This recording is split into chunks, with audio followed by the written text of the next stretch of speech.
A la Universidad Militar Nueva Granada, nada la detiene. Estudia con nosotros. Aprovecha los más de 110 laboratorios, aulas, auditorios, escenarios deportivos y nuestro campus Nueva Granada en Cajicá. Conoce nuestra oferta e inscríbete en www.umng.edu.co. Universidad Militar Nueva Granada, la universidad que todos queremos.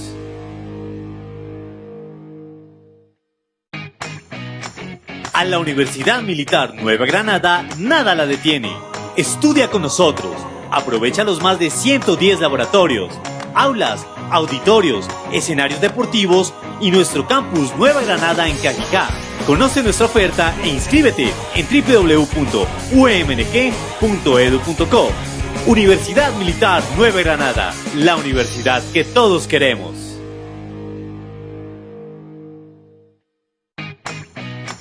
A la Universidad Militar Nueva Granada, nada la detiene. Estudia con nosotros. Aprovecha los más de 110 laboratorios, aulas, auditorios, escenarios deportivos y nuestro campus Nueva Granada en Cajicá. Conoce nuestra oferta e inscríbete en www.umng.edu.co. Universidad Militar Nueva Granada, la universidad que todos queremos.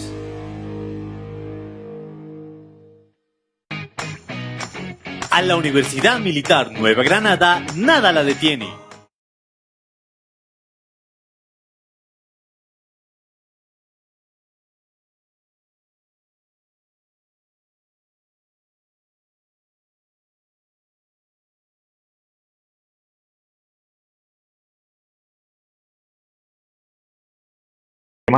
En temas locales, en Bogotá, en la crisis sanitaria que vive Bogotá, y para eso tenemos un invitado especial, un especialista en el tema. Él es Omar Orostegui Restrepo. Omar es politólogo de la Pontificia Universidad Javeriana y magíster en estudios para el desarrollo de la Universidad de Manchester. Cuenta con una amplia experiencia profesional en análisis y evaluación de políticas urbanas. Ha sido también consultor en el diseño y formulación de estrategias de intervención social y en el seguimiento y monitoreo de planes y programas para el desarrollo. Es profesor universitario, columnista de los diarios El Tiempo y ADN y analista de temas urbanos. Y además, desde hace 4 años es el director de la iniciativa del programa Bogotá Cómo Vamos, una iniciativa que hoy es referente en indicadores y análisis sobre temas de Bogotá y la agenda pública y mediática de la capital. Pues Omar, muchas gracias, nos complace que nos acompañes. A ustedes por la invitación, siempre es muy grato tener la posibilidad de acompañarlos y ahora que no podemos estar en la emisora, pues a través de este medio, pero siempre será muy grato acompañarlos y un saludo a todas las personas que se conectan en esos momentos que siempre siguen lo que realiza la Universidad Militar. Excelente, entonces la dinámica es muy sencilla. Omar va a tener la palabra por unos 45 minutos que se pueden extender si Omar lo pide. Luego de esa sesión de Omar, el profesor Prado y yo vamos a entrar en una sesión de debate sobre los temas que nos convocan hoy. Y antes de darle la palabra a Omar, el profesor Prado va a hacer una pequeña, breve introducción, profesor Prado. Bueno, gracias. Acompaña también el profesor Carlos Prado, ¿no? Para quienes no lo conocen, es el director del Programa de Relaciones Internacionales y Estudios Políticos de la Universidad Militar Nueva Granada. Y él es politólogo también, tiene una maestría, creo que en políticas públicas, ¿no, profesor Prado? No, estudios políticos. Estudios políticos, perdonen. Profesor Prado, adelante. Listo. Muchas gracias. Gracias también por la invitación que nos recibe aquí el doctor Omar Orostegui. Digamos que simplemente una introducción muy rápida, una introducción muy conceptual para que entremos en materia no solo en el ámbito de la temática, sino porque su importancia y su relación con el programa de Relaciones Internacionales y Estudios Políticos y obviamente su pensum.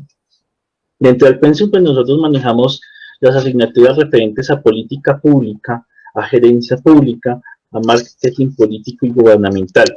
Este entendimiento es muy importante porque las políticas públicas parten de un término, el término policy, relacionado con la ciencia de las políticas públicas, ¿sí? Que busca específicamente mirar los cursos de acción política que tanto el candidato orienta como obviamente la persona que va a implementar ya como en el ámbito del gobierno, ¿sí? Precisamente su programa si sale elegido. Hay varios conceptos de política pública, pero unos muy rápidamente importantes. Se entiende generalmente por toda acción que realiza el Estado a favor de la comunidad y busca una mejor forma de administrar y regular los bienes públicos y los servicios del Estado. También tenemos el concepto de Alejo Vargas, donde nos dice que son el conjunto de sucesivas iniciativas de decisión y acción del régimen político frente a las situaciones socialmente problemáticas que buscan la resolución de las mismas y llevarlas a manera manejable. Y por ello se puede plantear que hay un nivel de incertidumbre en la política pública, a pesar de considerar que el objetivo de cualquier propuesta de política es controlar, dirigir los cargos de los cursos de acción, que es la única forma de sujetar a control. También el concepto de Carlos Salazar, para el quien es un conjunto de sucesivas respuestas del Estado frente a situaciones consideradas socialmente problemáticas. Y de Raúl Velázquez, quien para él la política pública es un proceso integrado de decisiones, de acciones, de inacciones, de acuerdos e instrumentos que se adelantan por autoridades públicas con la participación eventual de los particulares y encaminada a solucionar o prevenir una situación definida como problemática, y se hace parte del ambiente determinado del cual se note y al cual se pretende modificar o mantener. Cabe destacar que en el tema de la implementación de política pública, gira en torno a la relación entre la población, las instituciones y obviamente el territorio, que es el escenario, el área de acción, el espacio de acción, ¿sí?, en donde se crea y se genera la política pública, y en donde hay una relación directa entre el Estado, las empresas y las familias, en su relación entre los bienes y servicios, los salarios y las rentas, la mano de obra y los tributos. Y que eso alimenta, obviamente, las políticas públicas también determinadas y encaminadas dentro del ámbito de los bienes meritorios, ¿no?, que son los bienes esenciales para la vida. Y en donde efectivamente las diversas organizaciones sociales o grupos sociales gremiales, o en este caso, que tenemos a nuestro invitado, que es Bogotá ¿Cómo Vamos?, que también contribuye a la observación del seguimiento de esas implementación de políticas públicas, ¿sí?, dentro del origen, la creación, la formulación, la puesta en marcha, la implementación, la evaluación, el análisis y la reformulación. Entonces, este es, digamos, como una introducción muy general para pues todas aquellas personas que pronto no están empapadas o conectadas con el ámbito, pues, en este caso, de la relación entre la política pública y lo que está sucediendo en Bogotá específicamente, y todas aquellas decisiones, eso lo vamos a ir hablando más adelante, de las decisiones tanto nacionales como locales frente a la contingencia al COVID-19. Entonces, doctor Muy bien, profesor Prado, Omar. muchas gracias. Muchas gracias, profesor Prado. Damos la palabra entonces a Omar Orostegui, director de Bogotá ¿Cómo Vamos? Omar, cuéntenos, por favor, ¿cómo vamos en Bogotá, sobre todo en esta crisis sanitaria? Hola, Rafa y Carlos. Pues bueno, ya ustedes han visto las cifras de lo que ha pasado en la ciudad. Prácticamente, pues sí se ha venido disminuyendo el ritmo de contagio, pero si ustedes si ustedes analizan con perspectiva, en realidad las circunstancias iniciales se mantienen. O sea, no tenemos una vacuna ni tampoco tenemos tratamiento. Sí, y el tema de la red hospitalaria en particular, lo que corresponde a las unidades de cuidados intensivos, pues también estamos a puertas de ya llegar a su capacidad casi que al límite. Entonces también es un tema que nos pone a pensar. Por otro lado, es que más allá de esto, también tenemos que entender un poco mejor las cifras y los efectos que está llegando a tener en determinados lugares de la ciudad, sobre todo, por ejemplo, efectos de pobreza, efectos de seguridad alimentaria, e incluso ya se están viendo efectos como fenómenos de desobediencia civil en algunas zonas, como por ejemplo Corabastos, hoy en la ciudad. Yo creo que es un tema que hay que mirar con bastante perspectiva y hay que también analizar los cambios que traerá frente a a los modos de vida, incluso frente a las universidades, frente a la forma en que nos movilizamos por la ciudad y la forma que también convivimos en la misma ciudad. Yo creo que es un desafío de muchos y es también una prueba de resiliencia colectiva y de altruismo social.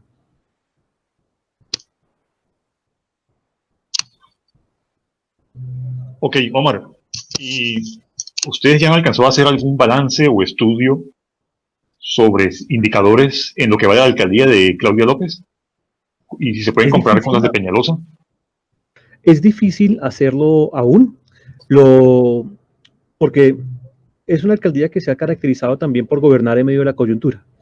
La primera coyuntura fue el tema de las marchas, posterior al 20 de noviembre, 21 de noviembre, que tuvo su eco también a principios de este año. Después llegó la coyuntura en febrero de todo el tema de calidad del aire, que no es nuevo, siempre la ciudad vive problemas de calidad del aire en los primeros meses del año, y ya terminando eso, pues inicia la coyuntura del COVID. Entonces, eso también hace difícil, entre otras cosas, poder evaluar un gobierno. Y más porque el efecto de la cuarentena se verá reflejado en muchos indicadores sociales. Ya lo estamos viendo, por ejemplo, en temas de homicidios, por ejemplo. ¿Sí? Porque al tener la gente en sus casas, hay otros indicadores que tendrán a disminuir. Sin embargo, estamos viendo también que se pasó por alto unos fenómenos que no teníamos en el radar. Por ejemplo, todo lo que corresponde a violencia de puertas para adentro. Si ustedes me lo permiten, yo tengo una pequeña presentación, si me permiten compartir pantalla, de cómo está la ciudad. Me permita como mejor contextualizar las cifras que estoy hablando. ¿Les parece? ¿O quieren que continuemos la conversación? No sé, cómo hay el formato que ustedes tengan establecido con el que sientan más cómodos. Adelante, por favor. Adelante. ¿En esa presentación tienes algo sobre el plan de desarrollo aprobado recientemente? No, pero si quieren hablamos al final sobre el plan de desarrollo. Hablamos al final, listo. ¿Listo? Porque yo vi que en la página de ustedes hicieron una mesa de diálogo bastante penetrante con críticas y aportes. Entonces, podemos comentar al final. El plan de desarrollo hay que analizarlo con mucha perspectiva, porque también es una apuesta considerable en términos de recursos económicos. Estamos hablando de 109 billones de pesos. De esos 109, el 10% va a ser por deuda pública. Por otro lado, también hay que tener presente que es un plan de desarrollo que, si bien trata de responder a la coyuntura actual de la pandemia, un plan de desarrollo que tendrá dificultades en términos económicos por cuanto los ingresos del distrito van a disminuir. Y son ingresos que dependen, por un lado, de la dinámica económica, que ya estamos viendo las cifras de desempleo que cada vez crecen, y eso también tiene un efecto, por ejemplo, en el recaudo del impuesto de industria y comercio, que es el principal tributo que hoy tiene la ciudad, seguido del impuesto predial. Y muy posiblemente el impuesto predial también veamos fenómenos en que la gente se empiece a atrasar en el pago o incluso a no pagar.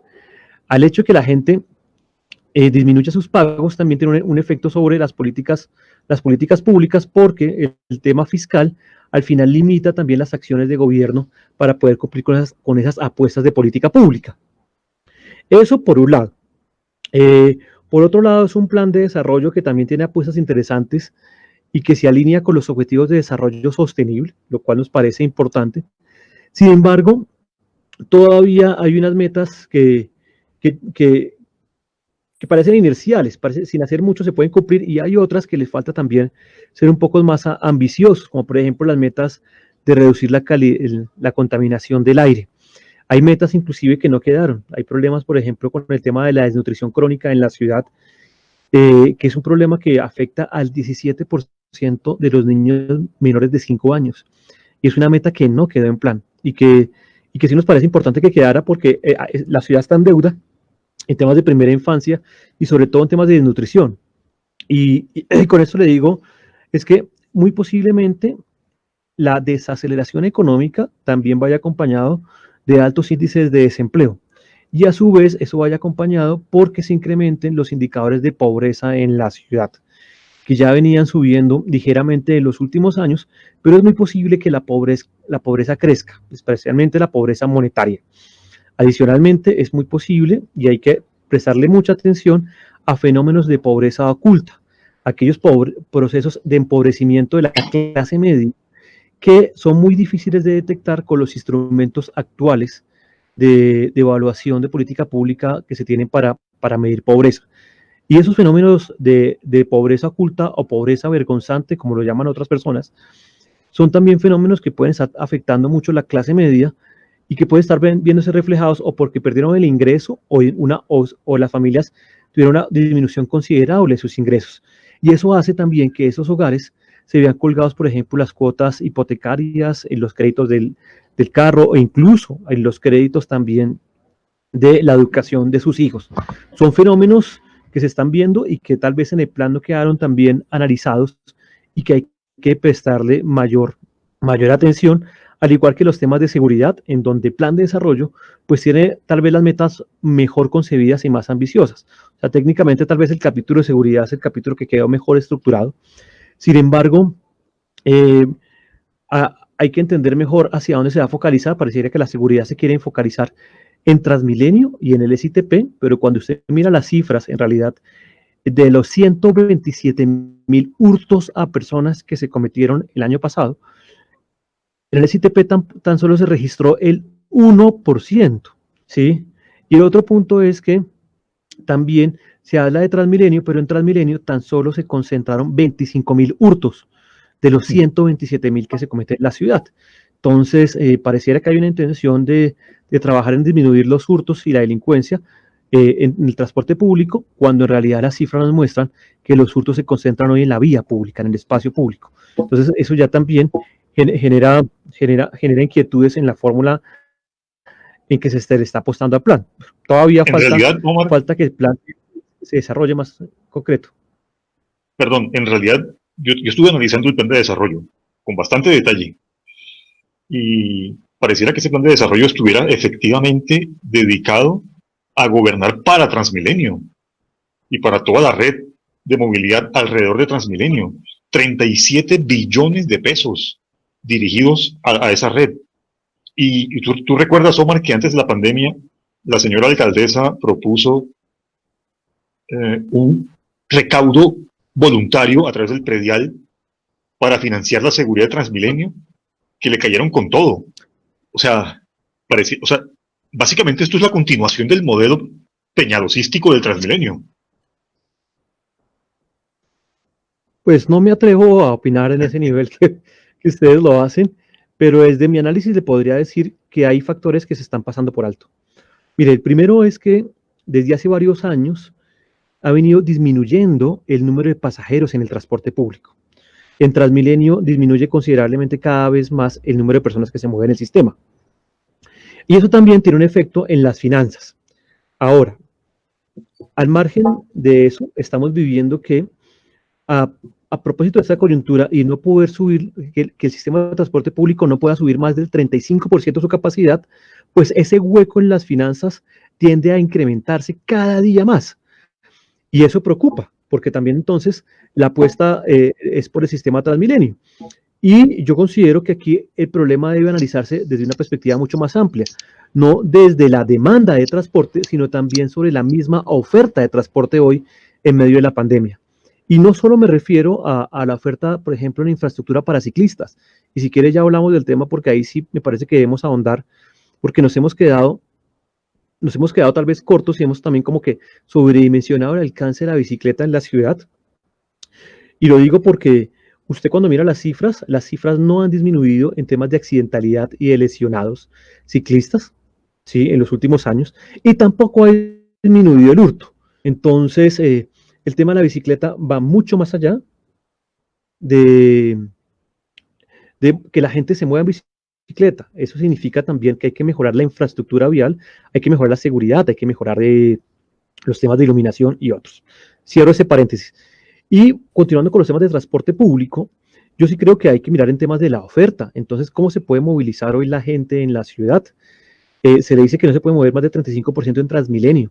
Pero mire, hace 2 horas el primer ministro inglés acaba de anunciar que la gente se puede mover en el metro de Londres y en transporte público siempre y cuando vaya con el tapabocas y con la cobertura en los ojos. No está colocando restricciones de capacidad o de demanda en el transporte público.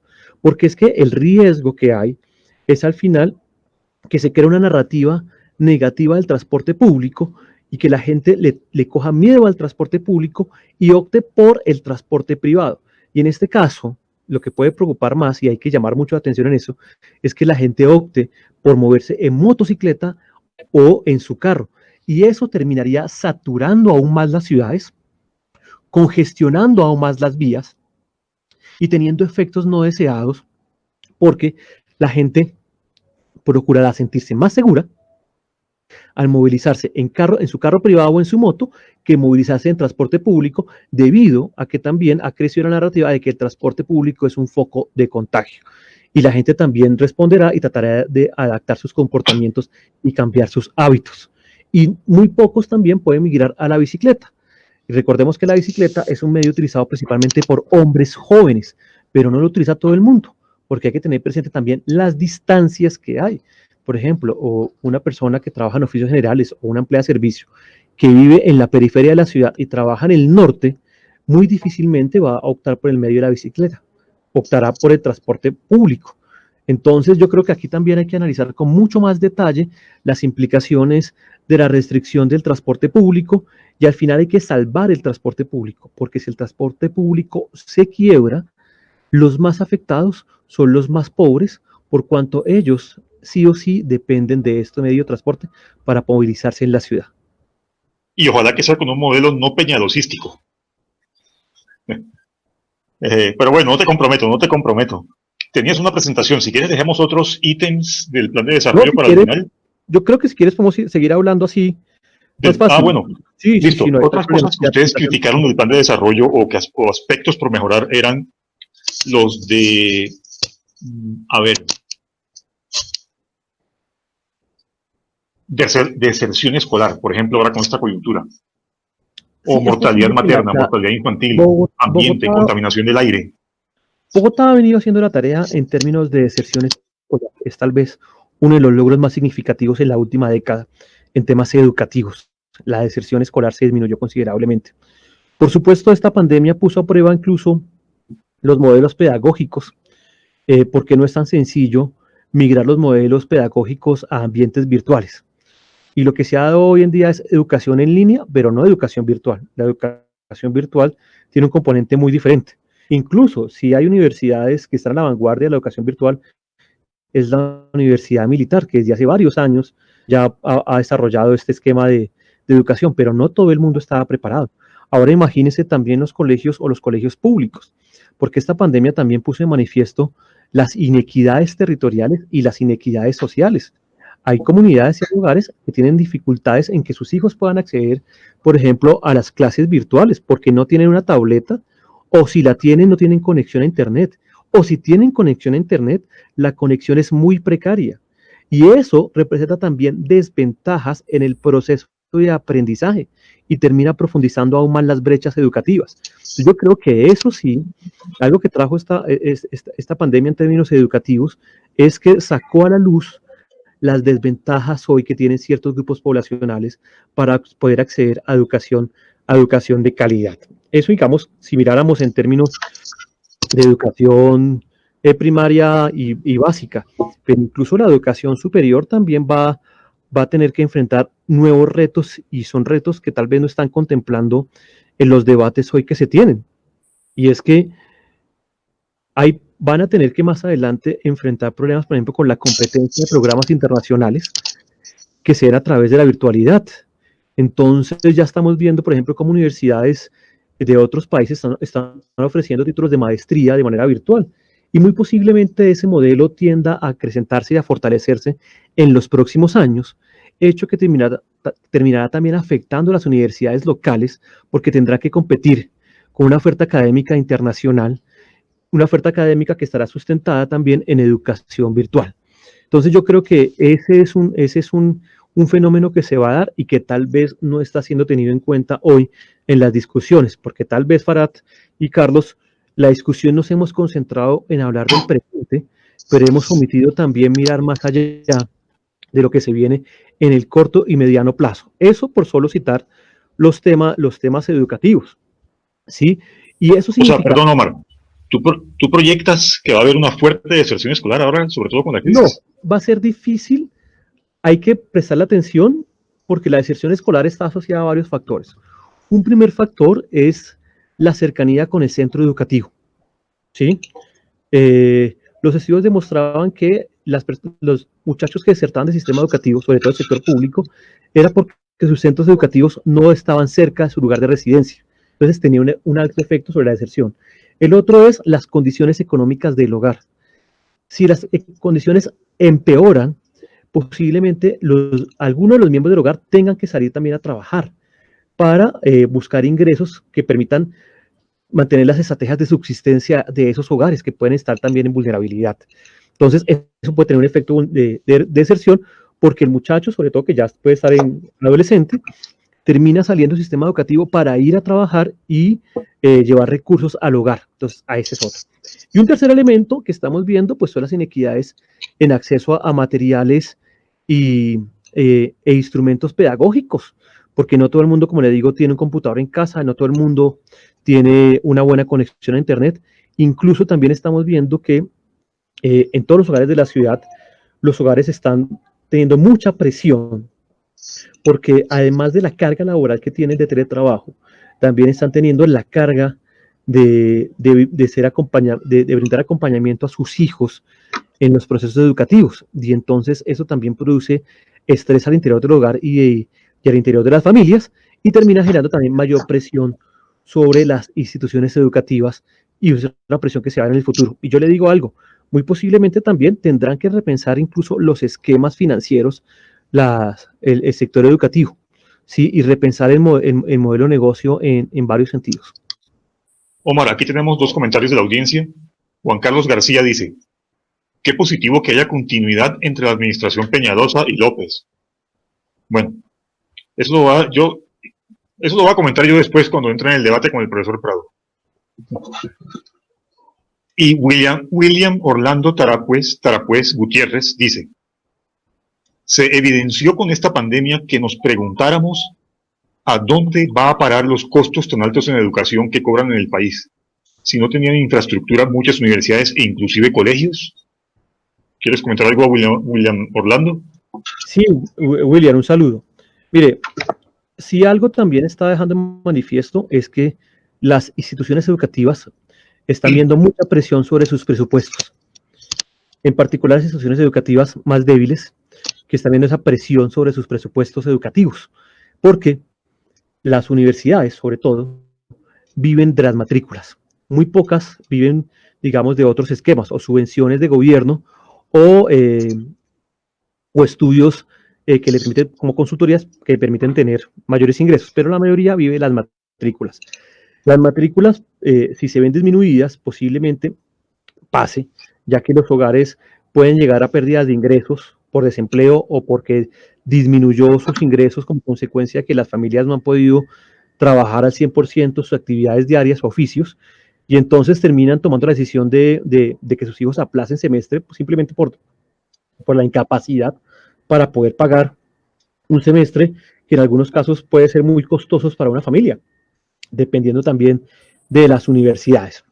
Entonces, sí, hay que prestarle mucha atención y el reto para el gobierno es un reto también importante en términos de mejorar los apoyos financieros a estas familias, no solo las familias pobres, sino también a las familias de clase media que pueden estar viviendo esos procesos de empobrecimiento que no necesariamente se estén identificando con la metodología actual de pobreza. Alejandra Ripoll dice... Omar, No, deja que Alejandra, a mí me encanta responder a Alejandra, ¿cómo no? Ah, por favor, Alejandra. ¿Me acompañaba ustedes en el panel de radio? Sí, sí, claro, la misma Alejandra. sí. Yo sé, y las preguntas de ella son preguntas interesantes. Ácidas. Aquí te mandó una ácida. Dice, Prado, perdóname, te interrumpo. No, Dice Alejandra, ya se han identificado los problemas de la virtualidad para los estratos 1, 2 y 3. Entonces, ¿qué hacer? Pues cerrar la brecha. Que deje de gobernar Claudia López. No, independientemente de los debates políticos que ustedes pueden tener en la mesa de trabajo, el tema es, hay que mirar cómo cerrar esas brechas digitales, ¿sí? Y esas brechas digitales se cierran también identificando los problemas que tienen de acceso a un computador, estos hogares, al Internet. Incluso debería pensarse en otras estrategias de Internet gratuito para esos hogares, por ejemplo, o un Internet muy subsidiado.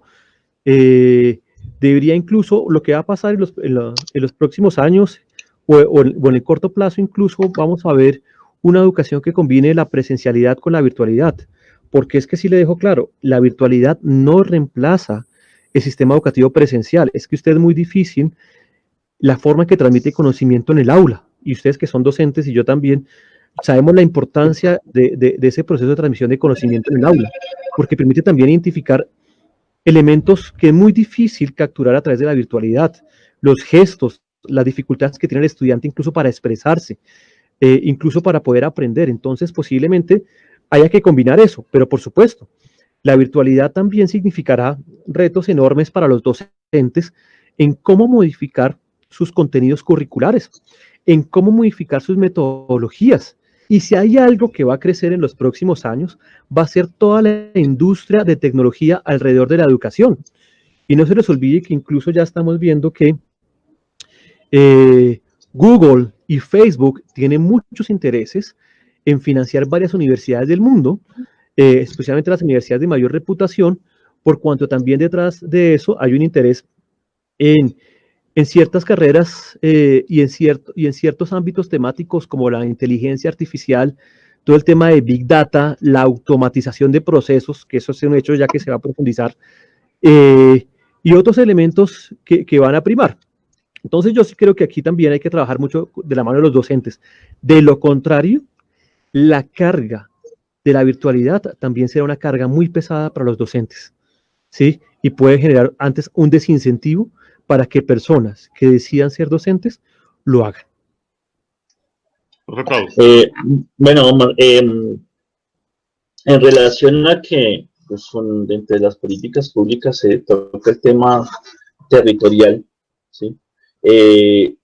No sé hasta qué punto podría decirnos, Omar, también cuál ha sido ese impacto de lo que está sucediendo, ¿sí?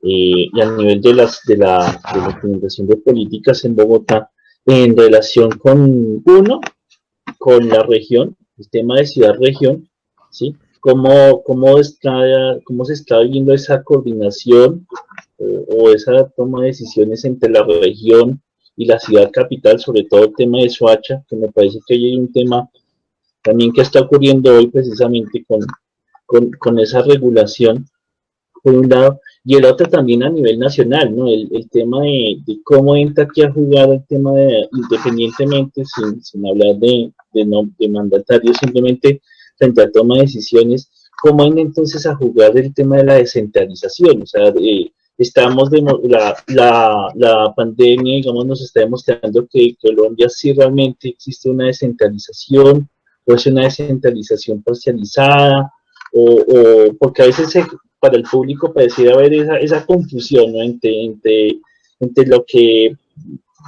lo que decide o lo que propone el Estado, o sea, a nivel gubernamental nacional frente al tema distrital.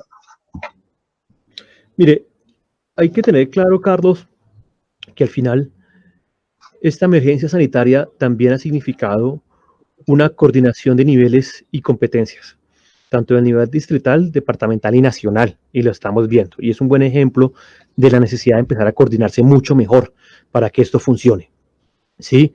Por supuesto, hay todavía zonas grises en donde las competencias no son tan claras, sobre todo en lo que tiene relación con los esquemas financieros. Eso por un lado. Por otro lado, también hay que tener presente que cada vez más se necesita mejor coordinarse mejor con el entorno inmediato. Este plan de desarrollo trae una apuesta muy interesante y hay que resaltar frente a temas de integración regional. Sin embargo, hay que tener claro cuál es la dinámica propia de hoy de Bogotá con los municipios vecinos. Y se lo voy a poner en estos términos. Mientras Bogotá solo creció un 4% en el periodo intercensal, es decir, entre el 2005 y el 2018, que es cuando tenemos los dos censos, solo el 4%. Municipios como Cajicá crecieron al 45%. Mosquera creció al 50%. ¿Sí? Cota al 38%. Entonces lo que estamos viendo también es que Bogotá está creciendo, y en particular Bogotá está creciendo sobre todo hacia las localidades de los bordes, lo que es Usaquén y Suba, y ese crecimiento también está teniendo una presión sobre municipios como Chía, Cota o Cajicá, y es una presión que está dando también como consecuencia de un nuevo mercado inmobiliario hacia Sabana Centro. Cosa diferente estamos viendo hacia zonas como el occidente de la ciudad, en donde también localidades como Kennedy, Fontibón o Engativá vienen creciendo considerablemente en población. Por ejemplo, el occidente, esas tres localidades, crecieron 39.000 habitantes, pero el suroccidente, lo que es Bosa, Tunjuelito y Ciudad Bolívar, crecieron 100.000 habitantes en este periodo de tiempo analizado. ¿Qué pasa? Que a su vez mucha gente está migrando hacia municipios del occidente de la ciudad como Funza y Mosquera, y esa migración está asociada, por ejemplo, a procesos de localización de industria y de zonas francas, ¿sí? Y que están también demandando nuevos profesionales asociados a estas dinámicas económicas. Y por otro lado, tenemos entonces la aglomeración de otra aglomeración urbana, que es la tercera aglomeración, ya le dije, la del norte con Sabana Centro, la del occidente con Funza y Mosquera, y la del sur, en particular con el municipio de Soacha. Y es una aglomeración donde las fronteras físicas ya realmente son difusas, y en donde ya estamos viendo de una década para acá que los problemas tienden a complejizarse. ¿Qué significa el hecho de que Bogotá tenga 3 aglomeraciones urbanas claramente identificadas? Que cada aglomeración tiene sus dinámicas propias de migración, y que adicionalmente hay que atenderlos con un tema fundamental: equipamiento. Y ese equipamiento pasa por tener una visión regional. Equipamiento, por ejemplo, en temas de transporte, que el transporte llegue hasta allá. Y un transporte público que les permita mejorar el acceso a la ciudad. Y hoy, venga, le digo, solo Bogotá tiene 9 accesos viales. Es muy poco los accesos viales. Y muchos de esos accesos viales terminan siendo cuellos de botella. Por otro lado, también tenemos que pensar, por ejemplo, equipamiento compartido en temas de educación. Ya lo estamos viendo, por ejemplo, en Soacha, donde muchos niños del municipio reciben la educación en Bogotá, lo cual también es positivo, porque también es un tema de solidaridad. Y por otro lado, también el tema de seguridad, porque las cuestiones de inseguridad y la dinámica del delito ya está trascendiendo las fronteras físicas de la ciudad, y se requiere también tener una visión mucho más compleja y panorámica desde una perspectiva regional para atender esas problemáticas hoy frente a esas aglomeraciones. Y eso significa necesariamente que se mejore la articulación entre el gobierno distrital, los municipios, la gobernación y la nación. Y eso pasa incluso por mirar cómo logramos armonizar los planes de ordenamiento territorial y también los esquemas, por ejemplo, de coordinación, como por ejemplo el tema de abastecimiento de agua potable, o incluso hoy el tema del río Bogotá frente a los municipios que están en la cuenca del río Bogotá hoy en esta coyuntura. Omar, aquí tenemos más comentarios. Dice Sebastián Gutiérrez Casas: la alcaldesa dice que se hace un show por una app para salvar vidas, pero estamos en Google y Facebook sin problema. ¿Acaso la alcaldesa no sabe que cada persona acepta los términos de privacidad y es libre si acepta o no en Facebook y Google algún fin dictatorial como le gusta a la izquierda, queriendo obligar a descargar esta aplicación? No sé si quieras comentar algo sobre este escándalo que hubo, que por cierto ya la alcaldesa se echó para atrás. Primero los invito a leer la columna que escribí ayer en El Tiempo sobre luces y sombras de las aplicaciones para rastrear el COVID. Y ahí hay que notar varias cosas. Este tema de las aplicaciones no es un tema novedoso.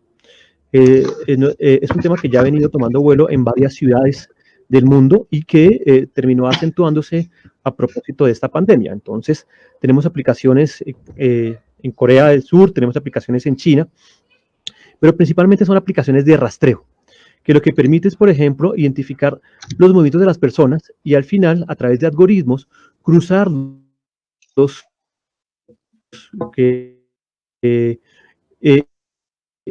con información que permita identificar dónde se cruzó una persona con un posible contagio y asociado a este lugar, y usted a su vez puede haber contagiado a otras personas. Le voy a dar un ejemplo muy sencillo. Usted, vamos y nos va a Doña Antonia. En esa cafetería al final había otra persona que estaba contagiada por COVID. Este tipo de aplicaciones dice, bueno, semana pasada en esa cafetería tomando café y adicionalmente estaban esas personas. Tanto a ustedes como a esas personas les llegaría un mensaje de texto diciéndoles, ustedes estuvieron expuestos a COVID. Expuestos. No significa, es un primer elemento. El segundo elemento es que para que estas aplicaciones realmente funcionen, tienen que haber sido descargadas por cerca del 70% de la población, ¿sí? Para que el algoritmo también reduzca su margen de error. De lo contrario, si muy poca gente lo descarga, pierde eficiencia. Y un tercer elemento, de nada sirve, y eso asumiendo que la gente que descarga realmente diga la verdad de sus desplazamientos, diga la verdad de sus contactos, y asumiendo esa hipótesis. Y aún así, no sacamos nada de tener esa ventaja tecnológica si al final no se reduce, no se mejora la vigilancia biológica. Es decir, si ya se identificó un caso gracias a la aplicación y se identificó los posibles personas que tuvieron contacto con esa persona, si a esas personas no se les hace la prueba inmediata y no se les pone en cuarentena domiciliaria, pues perdimos la ventaja tecnológica, entonces no tendría sentido. Y por otro lado, el debate más grande está centrado en términos de privacidad y derechos civiles, porque también es permitir que el gobierno o la empresa privada pueda saber, por ejemplo, los movimientos de las personas. Ya se han probado casos, como por ejemplo en India, que las aplicaciones han terminado, por ejemplo, en sanciones sociales o en segregación, o incluso también la gente ha identificado cuáles son los lugares en donde se han identificado contagios. Entonces esos lugares terminan siendo discriminados y tachados como foco de contagio. Entonces imagínense un restaurante, un local comercial, simplemente porque la aplicación así lo dio. Entonces también todavía hay que mirar con más detalle. Y en últimas, el mensaje claro que aquí tenemos es que los grandes ganadores en medio de todo esto es la tecnología y las empresas tecnológicas. Y muy posiblemente el debate se va a centrar también en temas de las aplicaciones, de temas de Big Data y Smart Cities en los próximos años y cómo puede tener un efecto sobre la privacidad de las personas y cómo incluso hay que controlar de manera muy rigurosa la forma en que se construyen los algoritmos, porque los algoritmos también pueden tener sesgos, ¿sí? Entonces, esos algoritmos de reconocimiento facial identifican a una persona, no sé, por su color de piel, si ha estado 4 o 3 veces en la cárcel, entonces el algoritmo le puede decir que tiene una alta probabilidad de cometer un delito, o sea, casi como un Minority Report, ¿de acuerdo a la película? Es un debate que hay que dar y es un debate que no se puede obviar y que, por supuesto, pasa también por las regulaciones y por temas de derechos civiles y de privacidad de las personas. Bueno, Los invito Sebastián, entonces a leer el artículo con más detalle. Sí, profesor Omar, qué pena, Rafael. Sí. Dentro de lo que comenta entonces Omar, ahí entonces, ¿cómo debería ser o dónde debería entrar el papel de aquellas personas que efectivamente estudian o se desean estudiar el ámbito de la política pública? O sea, ahí donde entra la academia en ese análisis de estas nuevas tecnologías entonces. Mire, yo creo que el tema de política pública, y me encanta que lo pregunte porque pues usted y yo compartimos el tema de la ciencia política y nos encanta la ciencia política. Yo creo que esto va también a repensar la relaciones de poder. E incluso también va a hacer una presión enorme en los gobiernos, en la forma en que los gobiernos comuniquen los problemas, en la forma en que los gobiernos justifiquen sus decisiones de política pública. Cada vez más será necesario tener la evidencia empírica, los datos, para tomar decisiones basadas en evidencia. Por supuesto, tampoco podemos llegar a idolatrar toda la parte cuantitativa, porque también corremos un riesgo de volvernos tecnócratas, y yo creo que todo en sus justas proporciones. Por otro lado, hay que también mirar que hoy en día el que va a salir fortalecido va a ser el Estado. Porque todo, desde la empresa privada, todo el mundo está pidiendo que sea el Estado quien intervenga, o bien con medidas de salvamiento financiero, o bien con directrices que permitan también sobrellevar la crisis económica y diferentes temas. Pero es el Estado al final quien tuvo que intervenir. Mientras durante muchos años hubo una crítica a la intervención del Estado en la economía, hoy en día se está ya repensando la intervención del Estado en la economía para poder sopesar eso. Eso significa que si el Estado va a intervenir mucho más, la formulación de política pública tiene que robustecerse cada vez. Y yo creo que muy posiblemente, y es mi sugerencia para las facultades de ciencia política, tienen que fortalecer todas las asignaturas que tengan que ver, por ejemplo, con análisis de información, ¿sí? Análisis de contexto. Ojalá los estudiantes tienen que salir con habilidades para análisis de mayores cantidades de información, con diferentes software que hay para manejar Big Data, porque es fundamental. Al final, la gente hoy en día cada vez está entendiendo la necesidad en confiar en los expertos y en las personas que tienen criterio. Y esa es la otra. Las facultades de ciencia política y de ciencias humanas al final van a coger mucha fuerza porque, a diferencia de las facultades de ciencias exactas, las facultades de humanidades también están formando personas con criterio. Y más adelante también lo que está demandando hoy las decisiones de política pública es tomar decisiones con criterio. No solo basadas en evidencia, sino también con un criterio. Y yo creo que ahí también hay que profundizar mucho, y yo creo que el campo de estudio y el campo de investigación que se vienen de aquí en adelante es un campo enorme, ya que hay que estudiar nuevos fenómenos políticos, incluso hay que estudiar qué va a pasar, y les pregunto ya a ustedes, cómo van a ser, por ejemplo, donde eso se extienda, porque estamos hablando de que la vacuna puede extenderse un año, posiblemente más, y lleguemos a un contexto de elecciones legislativas. ¿Cómo se va a dar cómo se va a dar la campaña electoral en el medio virtual? O aún, si ya ha avanzado, ¿la gente va a asistir, por ejemplo, a reuniones en masa? No lo creo. Yo creo que el libro de Elías Canetti, de Masa y Poder, vale la pena que el doctor Prado saque una edición 2.0, Masa y Poder en medios virtuales, porque yo creo que si algo hay que entender es que la virtualidad llegó para quedarse y va a modificar mucho las formas de socialización y de participación ciudadana y las relaciones con el Estado.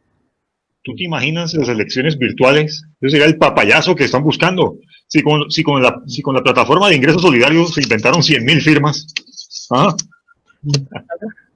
Claro, porque viene el reto, que es más ya hablando en esos términos, el tema de también el cambio que tiene que ver con el sistema electoral, ¿sí? Y lo que está pasando también a nivel de reuniones, tanto a nivel legislativo como a nivel de Consejo de Bogotá, ¿no? O sea, y ese tema, bueno, las decisiones que se toman, que se están tomando, que se están discutiendo en relación con el ámbito, con el peso jurídico, con el peso de las leyes y los acuerdos, ¿no? Yo creo que Perdón, sí. Aquí Sebastián Gutiérrez vuelve a participar aportando lo siguiente. Él dice que por eso es importante la propuesta del gobierno de convocar 40 emprendedores, fundadores de startups, desarrolladores para capacitar desde las edades más pequeñas. Permíteme continuar acá con otros comentarios. Juan Carlos Hernández Díaz dice: los estudiantes están motivados en seguir estudiando. Las ayudas económicas no son suficientes e inequitativas. Espérame. Eso ya, Irina, por favor. Después, qué pena con ustedes, tengo aquí una logística en casa. Tranquilo. Dice, Su ahijada, Carlos. Sí. Bueno, qué pena, Rafa. ya, listo, tranquilo. Antonio Salazar, ¿cuál sería la formulación e implementación de una política pública que favorezca a la población que se transporta en bicicleta si se tiene en cuenta la cantidad, que en este momento son muchísimas, y la precariedad de los espacios para el tránsito de las mismas? Creo que ya habías comentado algo, ¿no? Sí, el tema de la bicicleta es una de las soluciones que están optando la mayoría de ciudades para garantizar la movilidad de las personas, y porque también garantiza mayor temas de higiene y salubridad y limita también el contagio del virus. Sin embargo, no todo el mundo puede optar por la bicicleta, uno, porque no se le facilita. Y la pregunta que nos deberíamos hacer es por qué tan solo el 20% de los usuarios son mujeres, ¿por qué no más? Segundo, también hay que entender las distancias que hay hoy entre el lugar de residencia y el lugar de trabajo, que no lo facilita. Tercero, el tema de la infraestructura para ciclistas.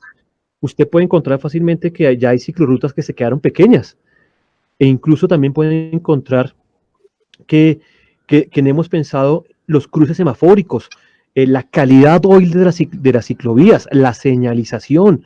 Es que esto va más allá de promover el uso, eso significa también fortalecer la infraestructura, fortalecer incluso la seguridad. Es que, Rafa, yo le digo, el año pasado se cometieron 22 hurtos de bicicletas al día y hoy, con cuarentena, los hurtos de bicicleta no se han reducido. Y yo creo que aquí la pregunta que vamos a hacernos es ¿qué tipo de alta gama? Por lo regular son básicas. Si son bicicletas básicas, ¿por qué se están robando esas bicicletas cuando realmente no tienen mucho valor en el mercado? Posiblemente porque haya mercados ilegales que estén demandando ese tipo de bicicletas.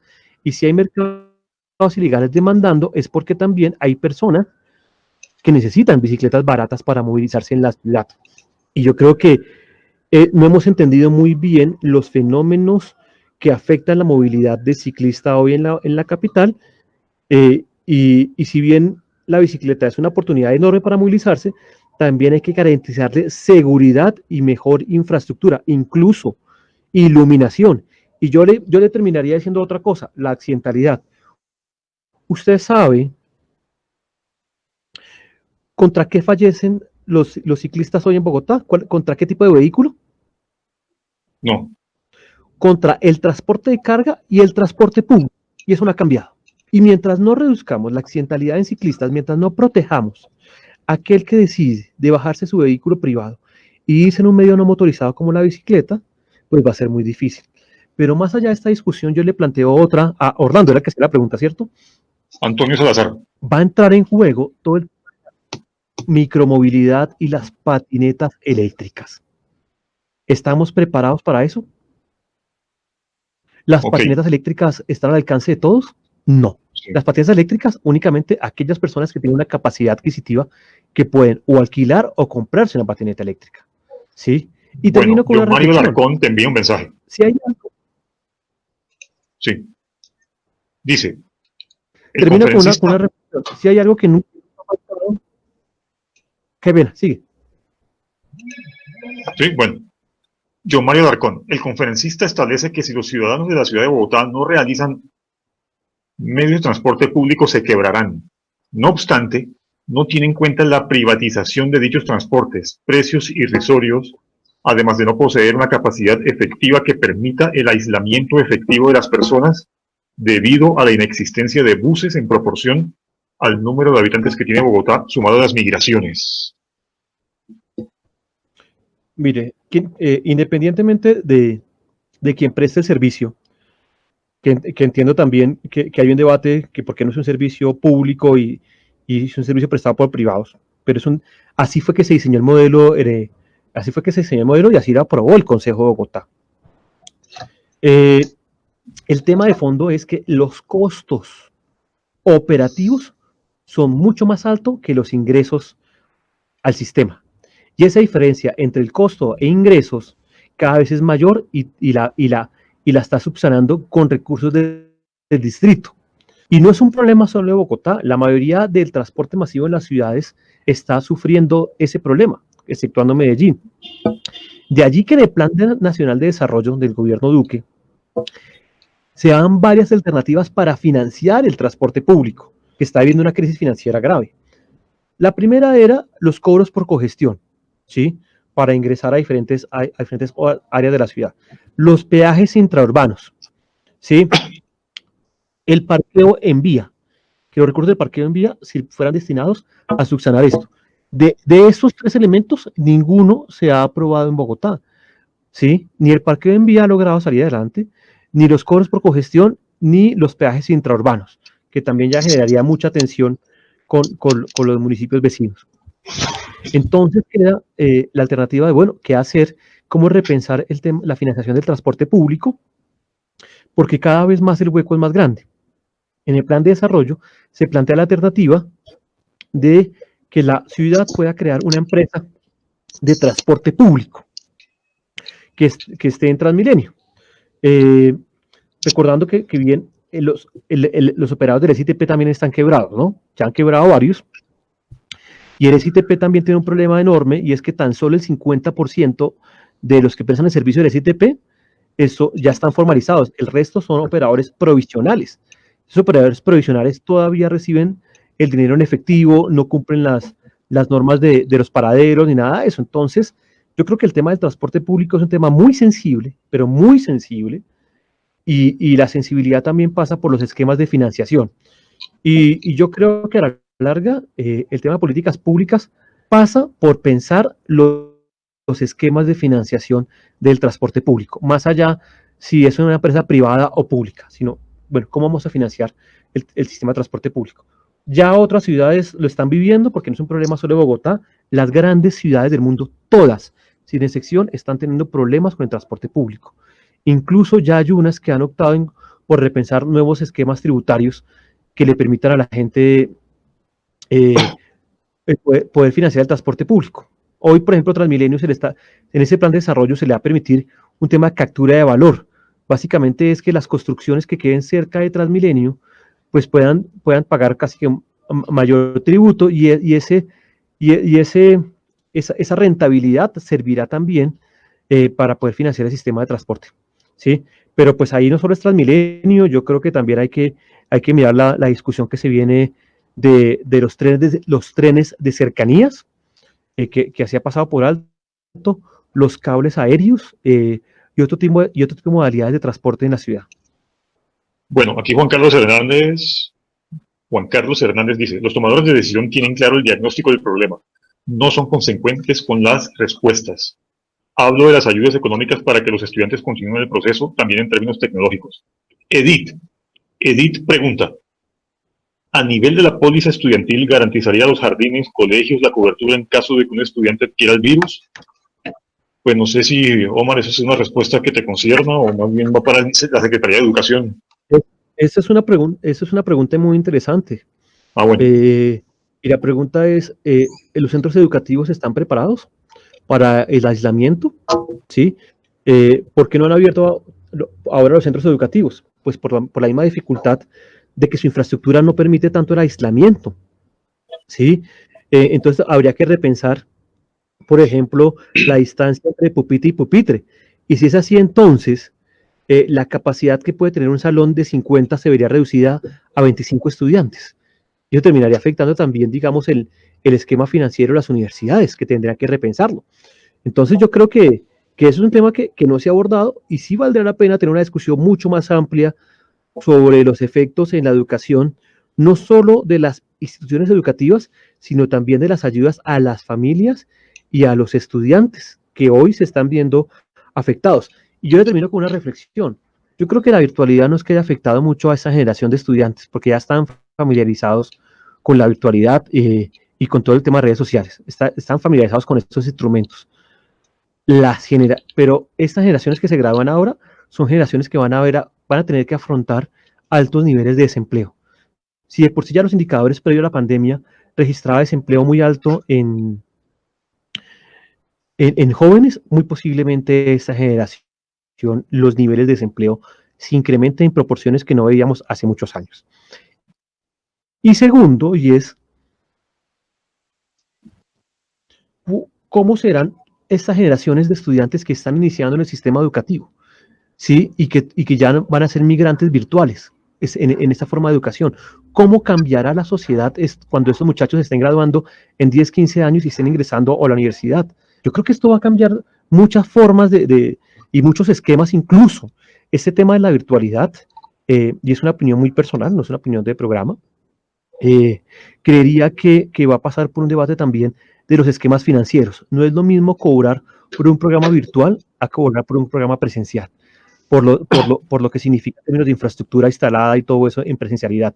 Y es un debate que las universidades van a tener que dar, y es un debate difícil también de cara a todos los modelos de acreditación que se están dando hoy en el país.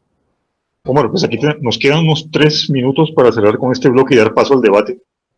Pero hay muchos comentarios y preguntas de la gente, sobre todo con relación a la educación. Voy a recopilarlas. Ana Guerrero Chaparro. ¿Cómo un gobierno va a mantener clases virtuales en menores de edad, específicamente aquellos que se ven involucrados con padres que trabajan y no pueden estar presentes en las debidas clases virtuales de los menores de edad? ¿El regreso a clases en agosto a los colegios en medio de la crisis o luego de un pico generaría responsabilidad directa a los maestros? Esto está delicado. Y por ejemplo aquí también nos dice...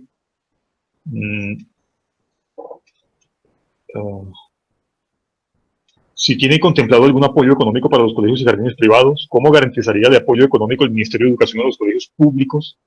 Hay muchas inquietudes que el Ministerio de Educación ha venido lanzando, algunas respuestas recientemente, hay algunas condonación de deudas en el ICETEX, hay algunos accesos a créditos condonables para los jardines, por ejemplo.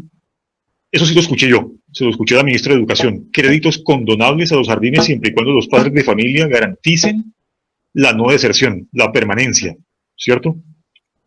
Pero en agosto se va a venir, hay muchos padres de familia que no quieren mandar a sus hijos al colegio. Habría que hacer la pregunta a los mismos padres de familia. ¿Están considerando enviar a sus hijos el 1 de agosto a los colegios? ¿O preferirían que sus hijos se mantengan en el esquema actual de educación virtual y seguridad en la casa? Yo creo que esa pregunta vale la pena que se la hicieran hoy. Porque si estamos condicionando las ayudas económicas a que los padres de familia envíen a sus hijos a los centros educativos, pues también es muy relativo lo que puede pasar, ¿sí? ¿Qué reflexiones se están haciendo en otras latitudes?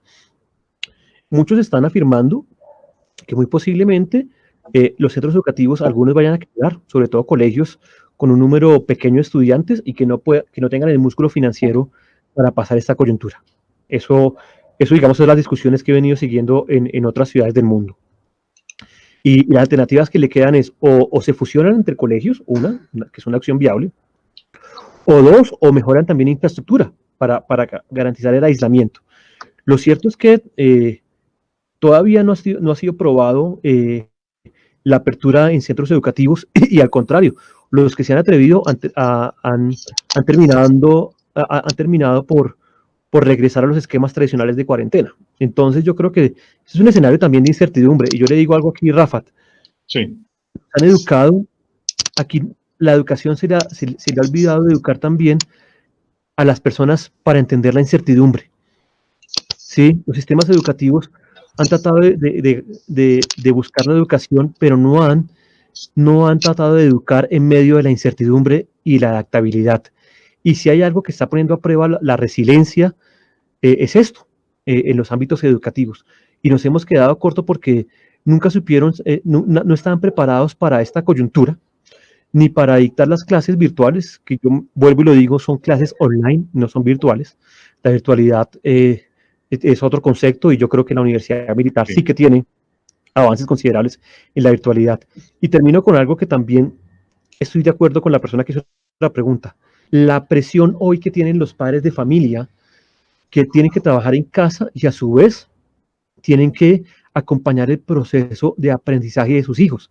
O sea, es estar ahí presente, porque es que un niño pequeño no tiene las agilidades para manejar un computador o para estar cortando las cartulinas. Entonces también demanda tiempo de los padres y los padres están viviendo también una presión enorme que termina afectando su tiempo y su disponibilidad para sus trabajos cotidianos y eso termina afectando incluso sus horarios.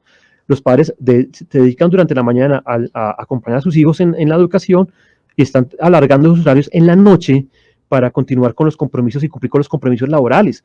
Y yo creo que eso no se ha tenido en cuenta y esa discusión también es importante porque los padres de familia están bajo mucha presión. Y el tercer elemento que yo me solidarizo y es, tengan en cuenta también que los docentes están tratando de hacer lo mejor posible.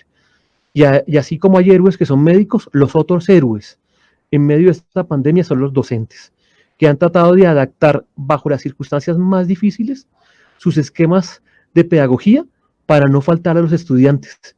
Y muchos de nosotros los maestros también hemos tenido que mirar cómo buscamos y entendemos estas nuevas tecnologías para facilitar ese proceso de transferencia de conocimiento. Entonces los docentes también están bajo mucha presión y hay que también considerar todo el tema del apoyo a los docentes con nuevas herramientas pedagógicas. Bueno, para ir terminando, entonces, Sandra nos dice que ella no piensa enviar a su hija al colegio, está estresada. Diana Paola Pérez Bustos, tengo 2 niños pequeños y el colegio envía encuesta para saber qué decisión tomar. Lo que el conferencista dice es muy cierto. ¿Qué nos hacemos los padres? ¿Qué tan preparados están los colegios para recibir a nuestros chiquitines? Esto parece que es una cuestión bastante delicada. Bueno, Omar, en un minuto, para concluir tu bloque. ¿Cuál es Ya tu me sacó, perspectiva? ¿Ah? Ya me sacó el debate. ¿Te vas a quedar? No, tengo un compromiso a las 5:30. No, es que el profesor Prado me dijo de antemano que tú tenías que irte temprano. Pero por supuesto estás más que invitado. Entonces, en un minuto, ¿cuál es tu perspectiva de esta crisis que atraviesa Bogotá y cómo es la alcaldesa la persona más indicada para sacar a Bogotá de esta crisis? Pues mire, yo no la llamaría crisis, estamos en un momento de coyuntura especial. Hay que mirar también qué puede pasar. Uno, hay que entender que a diferencia del resto del país, el empleo aquí en Bogotá lo genera el comercio, los hoteles y restaurantes. Y esos tres actividades hoy están bajo unas restricciones enormes para poder operar. Entonces ahí el desempleo seguirá. Segundo, pues la alcaldesa como autoridad pública está tratando también de tomar las decisiones que le competen por constitución. Pues habrá tensiones con el gobierno central, pero independientemente del alcalde que esté, está tratando de tomar sus decisiones. Yo sí creo que es importante concertar mucho las decisiones y pensarlo muy bien. El tema de la app demostró también que faltó información, incluso faltó discusión interna y deliberación, porque al final es una política pública, que no, y el proceso de construcción de política pública también requiere deliberación y concertación, y yo creo que hay que mejorar mucho eso. Tercero, yo creo que un error que están cometiendo muchos es que se están concentrando en el presente y no están analizando el futuro. Y cuando yo le digo analizar el futuro es que posiblemente el parque automotor crezca y eso termine congestionando las vías, debido a que la gente va a limitar su movilidad en transporte público.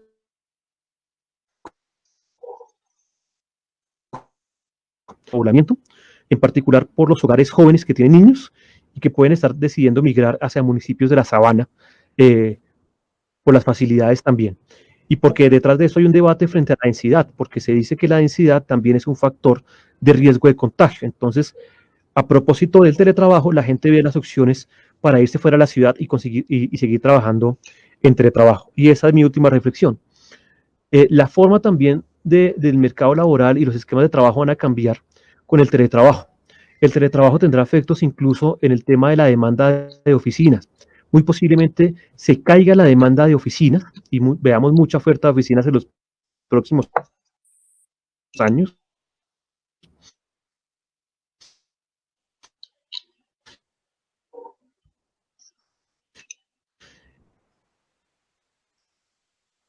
¿Sigue Omar ahí? Veamos también que la gente, o sea, la economía de puertas para adentro. Hoy, en muchas ciudades del mundo, las inversiones de los hogares se están dando de puertas para adentro. Ya la gente puede gastar en entretenimiento y diversión, porque claramente es una de las industrias más afectadas y pues donde también la gente tiene miedo. Entonces la gente prefiere invertir en mejores espacios para su vivienda, en mejores jardines internos, en mejores restaurantes, incluso en mejor mobiliario para poder ejercer mejor el teletrabajo, en su calidad de vida de puertas para adentro. Lo que nos parece un riesgo es los efectos que puede tener en la salud mental a largo plazo, esto, porque tiene un efecto en la salud mental. Segundo, en el tema del distanciamiento social, una cosa es el distanciamiento social y otra es el aislamiento social, y yo creo que al final el distanciamiento va a terminar en aislamiento. Entonces los procesos de socialización de las personas, tanto en el espacio público como en el espacio privado, se van a ver muy limitados. Y eso va a también cambiar los patrones en que la forma en que se comunican, en que la sociedad aprende y en que la sociedad también se construye a sí misma. Muy bien, Omar, pues muchas gracias. Nos complace volverte a ver tus muy oportunas y pertinentes apreciaciones. Esperamos contar contigo en otra ocasión. Pues siempre será un placer acompañarlos. Rafa, me encantaría quedarme en el debate, pero los temas políticos, por mi condición de director, prefiero omitirlos. Muchas gracias por la invitación, muchas gracias al profesor Prado y a la Universidad Militar que abre esos espacios de deliberación que me parece sumamente importante. Y un saludo también a la audiencia que durante esta última hora estuvo conectada y participó muy activamente en esta conversación. Un saludo a todos ellos y los invito a seguirnos en redes sociales. Una buena tarde. Bueno, muchas gracias, entendemos y pues aquí es tu casa. Chao. Y esperamos en otra oportunidad podamos reunirnos de nuevo para seguir discutiendo esos temas de la ciudad. Bueno, chao. Bueno, Prado, nosotros dos continuamos. Sí. ¿Me permites a mí comenzar o quieres comenzar tú? No, comience bien pueda. Bueno, muchas gracias. Yo quisiera comenzar, pero enlazando con algunas preguntas que quedaron acá al aire de Juan Carlos García.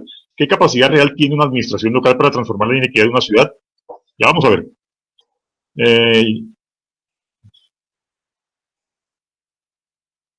Aquí también, por ejemplo, nos preguntaba Paula Andrea Ruiz Sánchez, ¿por qué creen ustedes que la alcaldía de Bogotá no toma como ejemplo a seguir los aciertos de la alcaldía de Medellín para hacer uso de la tecnología y la cultura ciudadana? Ya vamos a ver. Y John Mario Larcón le respondía a Juan Carlos Hernández también, con unos aportes muy importantes. Y Paula Andrea Ruiz también nos escribía otra cosa más sobre educación. Muy bien. Yo voy a comenzar con una premisa central que es muy sencilla y muy concreta.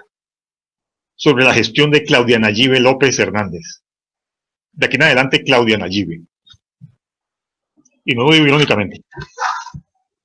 Mi premisa central es que la gestión de la alcaldesa, a diferencia de lo que ha hecho carrera en los medios y en las redes, según la cual Claudia Nayibe es una genio alternativa, futura presidenta, pues a diferencia de todo de este mito que ha corrido, yo voy a sostener que su gestión ha sido torpe e incompetente.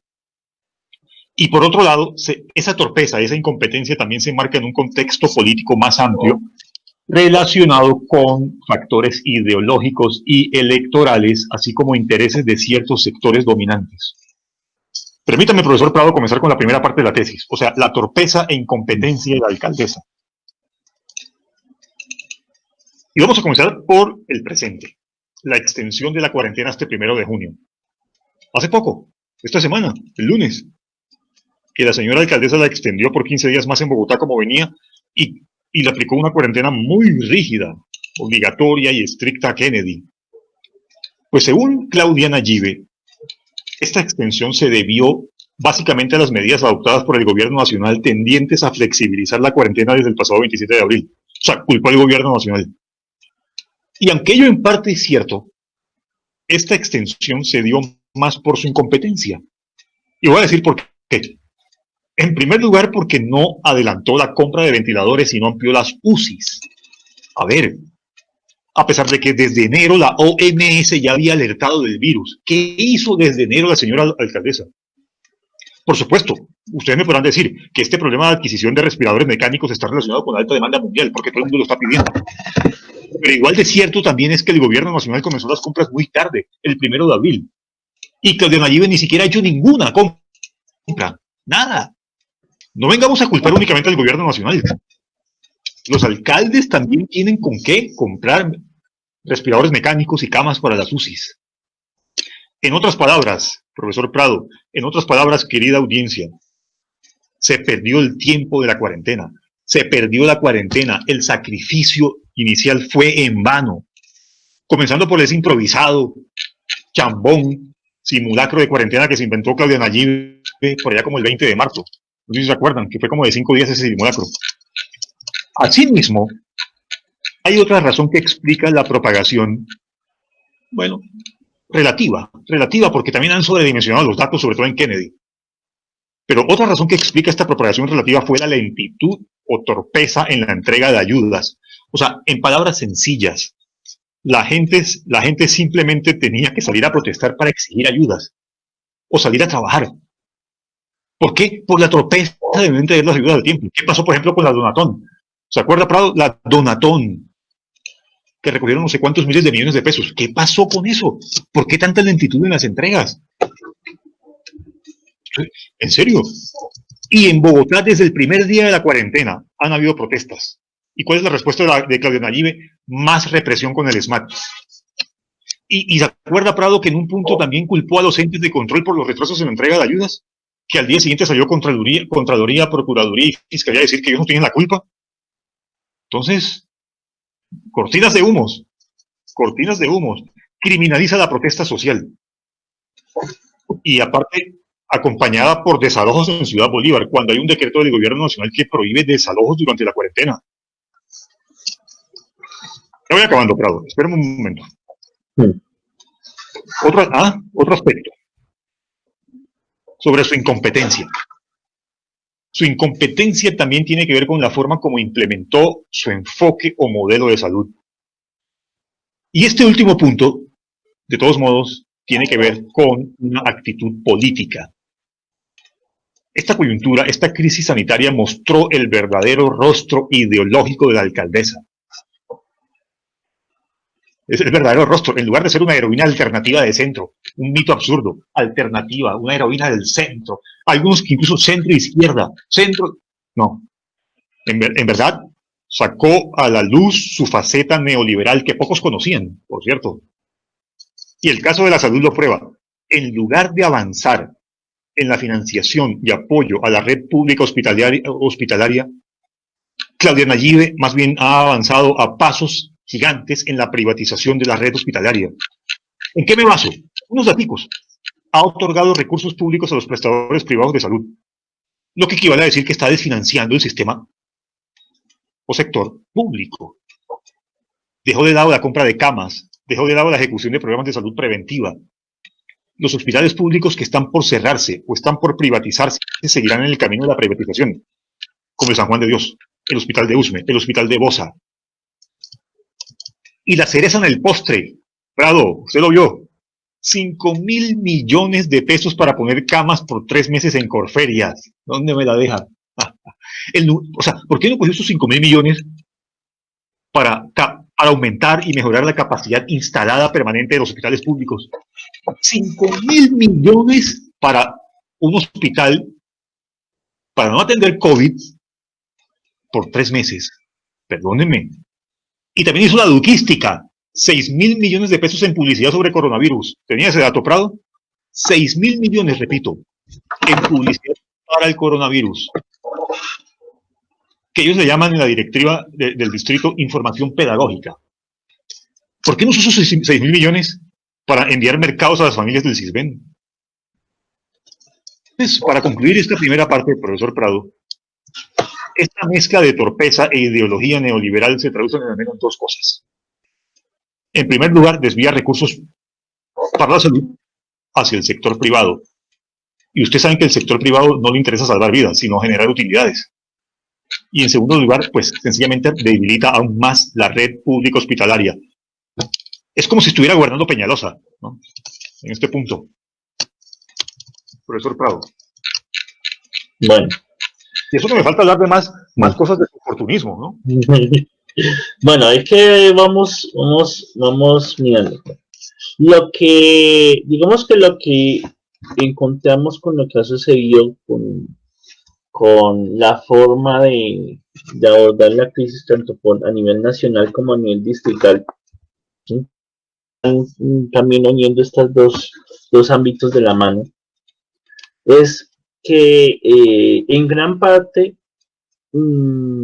digamos, hay una confusión tanto en el nivel nacional y distrital, para no hablar de específicamente como tal inicial o hablar inicialmente de nombres, pero sí efectivamente hay una confusión y hay claros problemas de comunicación política, ¿sí? O sea, lo que ha demostrado la crisis es que efectivamente, primero, las buenas o por muy buenas intenciones que tengan los mandatarios nacionales y locales, si no hay una verdadera planeación, hablando de política pública, si no hay una verdadera planeación del impacto de las propuestas, ¿sí?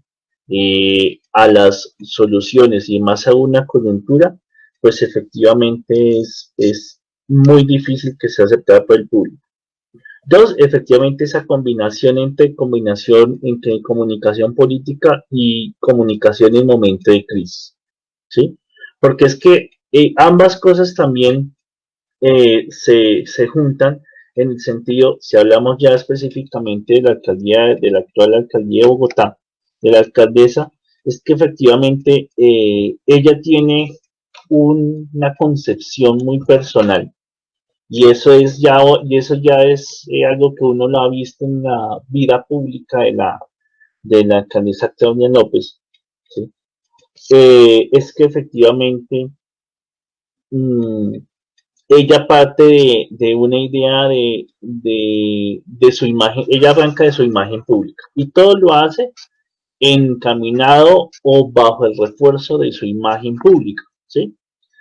Es más, es muy particular, ¿sí? Que si usted mira las encuestas recientes de opinión, ¿sí? Claudia López o la percepción ciudadana, ¿sí? Determinada por las encuestas de opinión frente a la actuación de Claudia López, ¿sí? Es una de las más altas. La única que le gana es la del alcalde de Medellín. Entonces, ahí es donde también entra a jugar el tema del imaginario, la imagen que tiene la gente, en este caso de Claudia López como alcaldesa. Y es una imagen sólida. Y es una imagen tan sólida que efectivamente, aunque, bueno, Rafael habla de mito. Yo hago referencias a que desde el punto de vista de la comunicación, del ámbito de la comunicación política, ella sabe manejar muy bien esa imagen mediática que sí ha ganado en el público. Es más, recordemos el caso cuando sale una foto de ella, ¿sí? Con su pareja, con su esposa, haciendo mercado cuando ella misma había dicho que prohibía o que más de una persona de una misma familia fuera a hacer mercado, ¿sí? ¿Qué pasó? ¿Sale? ¿Ah? ¿Le va a aplaudir eso? No, lo que estoy diciendo es que mire que sale la imagen, ¿sí? Sale efectivamente, se publica la imagen, y un amplio sector de la gente, sobre todo por redes sociales, porque ahí es donde también viene ese juego de la comunicación en redes sociales, ¿sí? Mucha gente terminó apoyando y diciendo que esa foto simplemente era una provocación de la oposición, ¿sí? Claro, no es lo mismo que de pronto si en la misma imagen hubiera estado, digamos, algún miembro político de un partido que no sea de gobierno de la alcaldesa. ¿Quién sabe qué hubiera pasado? Si hubiera sucedido un efecto contrario. Pero entonces, mirando desde el punto de vista de la comunicación, lo que pasa es que para mí la alcaldesa juega mucho y por el momento, y ya más adelante digo mi opinión frente a eso, porque por el momento ha sabido jugar con esa imagen ganada.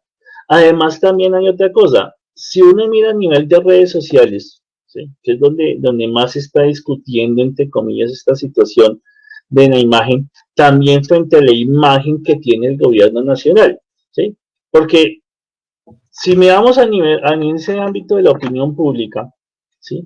Pues el gobierno nacional es un gobierno que tiene muy poca imagen a favor, ¿sí? Frente a una alcaldesa que viene con una ola grandísima, pues obviamente a nivel de redes sociales la imagen es que quien verdaderamente ha tomado las mejores decisiones frente al impacto de la pandemia es la alcaldía, la alcaldesa de Bogotá y no el gobierno nacional. Lo que crea entonces también en la imagen pública esa difusión o esa imagen difusa frente a las decisiones o frente a la descentralización, que era lo que nos decía nuestro invitado, el profesor, el doctor Omar Oresti de Bogotá, ¿cómo vamos? Y es que a la hora de la verdad esa imagen de difusión entre si lo hace mejor el gobierno distrital o el gobierno nacional tampoco es tan cierta, porque también entra a jugar la función misma dada por, por el marco jurídico, ¿sí? Pero si hablamos del punto de vista de Claudia López, pues efectivamente eso, ¿sí? Que sabe manejar muy bien su imagen, ha sabido por el momento tener ese efecto, un efecto teflón, ¿sí? Que durante mucho tiempo lo tuvo o lo parecía tener algunos líderes políticos como el hoy senador Álvaro Uribe Vélez, ¿sí? Porque, y repito, es curioso, habría que mirar si en estos días va a salir una encuesta de opinión, ¿sí? Frente a lo que ha sucedido, digamos, en las últimas semanas, si en realidad se mantiene o no se mantiene ese efecto teflón que parece tener la alcaldesa. Y tres, es que obviamente, y en eso sí comparto también lo que dice Rafa, es que claramente aquí se está pensando es, o no sabemos, ¿sí? O para nosotros, y en mi caso lo pienso así, hasta qué punto Claudia López o las acciones de la alcaldesa están pensadas en la administración distrital de 4 años o en la futura carrera presidencial de entre 4 años. Porque Total, efectivamente total. ya muchos, efectivamente, ya uno lo veía, Prado, ¿no? Es que es que la alcaldesa tiene más pantalones que el gobierno nacional, que el presidente es la presidenta que necesitamos. Ya se comenzó a preguntar dónde entonces están las figuras como Fajardo, que no se ha pronunciado frente a la crisis, ¿sí? Sin embargo, efectivamente ya comienzan a haber baches que, repito, habría que mirar una medición de opinión a la opinión pública si esos baches están afectando realmente ese efecto teflón que pueda tener en cierta medida la alcaldesa. sí, perdón, yo sí lo creo. Mira, Camilo Hernández dice, pero profesor Rafat, si en verdad fuera tan caótico el gobierno de Claudia López, ¿no se vería reflejado en las encuestas? Con un 89% de aceptabilidad. Pues yo lo que creo, siguiendo lo que decía el profesor Prado, Camilo, es que ella venía con un ahorro de popularidad antes de la crisis. Y muy posiblemente el primer mes, los primeros 15 días de la cuarentena, donde ella se mostró ante los medios como la que tenía los pantalones, así como decía el profesor Prado, eso también hizo que aumentara o se reforzara o se mantuviera el ahorro que tenía de popularidad. Pero créanme, los medios han vendido una imagen distinta en el terreno. Son los que vayan a Kennedy, vayan a Bosa, a Usme, a Suba. Como dice Camilo, yo uso la palabra caótico, es un caos. ¿Dónde están las ayudas? Esa señora se jacta mandando a la gente a la casa a guardar cuarentena, ella teniendo un sueldo estable. Ojo con eso. Y Diana, entonces yo lo que creo, Camilo, es que o sea, una encuesta objetiva tendría que sacar una, un índice de percepción de favorabilidad de la señora López muy bajo una vez que se supere esta cuarentena. Yo espero que sea una encuesta objetiva.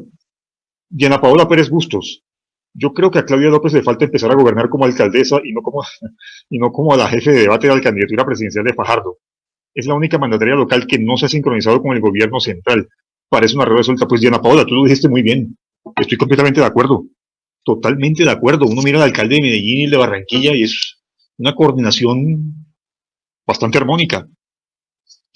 Y, por ejemplo, aquí tenemos otros comentarios, más adelante los comento. La alcaldesa también ha sacado a relucir su talante oportunista. Por ejemplo, ¿se acuerdan que ella culpó de todo al gobierno nacional al principio porque el gobierno nacional dejó entrar el virus por el aeropuerto? Eso también es falso. Yo lo estuve investigando y me encontré con la ley 715 de 2002.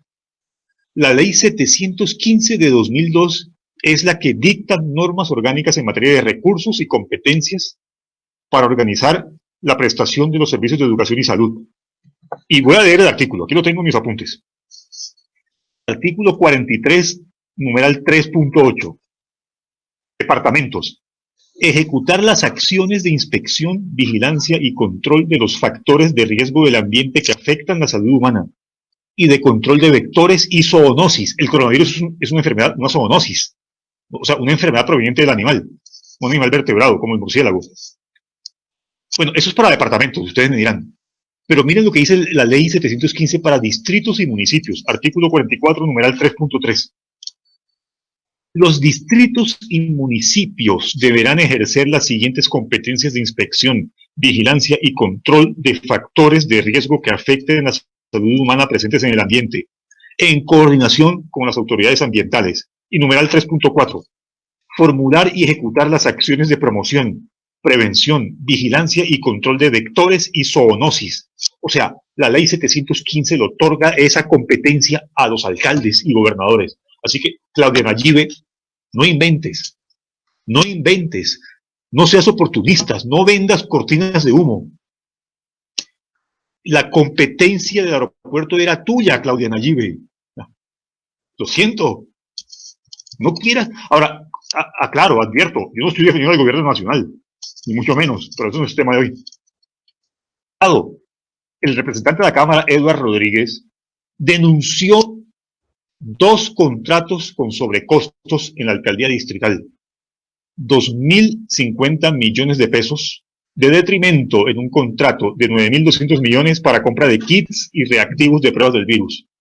Y el otro contrato es del Instituto Distrital de Gestión del Riesgo y Cambio Climático, un contrato de kits alimenticios de 2.892 pesos normal, que fueron adquiridos por 3.024 pesos.